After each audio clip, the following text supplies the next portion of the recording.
Its dramatic, jagged form dominates central Belfast, a monument to infamous tragedy, but also technological triumph. This is our Eiffel Tower, this is our Guggenheim, and it's our time to completely change how people across the world see our city.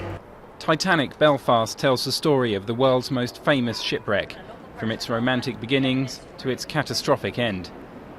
Like the bows of a ship, the walls rise above the very Northern Irish docks where the Titanic herself was built at the start of the last century. She sank on her maiden voyage almost exactly 100 years ago, leaving more than 1,500 people dead. And it's now time for the city to start to see their part of the story in a more positive light. It took a number of decades for Belfast to come to terms with obviously the tragic sinking and the loss of life. But in reality, what happened to Titanic was a disaster. But actually the Titanic itself, the ship, wasn't a disaster. It was an example of extremely high workmanship and high caliber skills. So that's what we tend to consider as the story that is worth telling. The creators of Titanic Belfast prefer not to call it a museum, since there are no artefacts on display.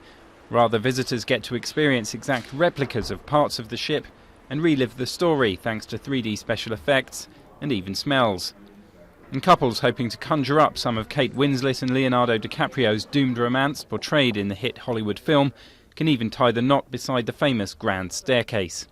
Well, for many years we have been promoting Belfast and promoting Northern Ireland as a tourist destination all over the world. But it's been very difficult because we have a negative past. We have the association with the Troubles, the political problems that we had here. So now this is a story that will help us bring visitors from all over the world, and absolutely it will put money into our economy. At a cost of €117 million, Titanic Belfast will need hundreds of thousands of visitors every year just to break even. But the creators are optimistic it will attract tourists from around the world and revive some of the glory days of Belfast's industrial past.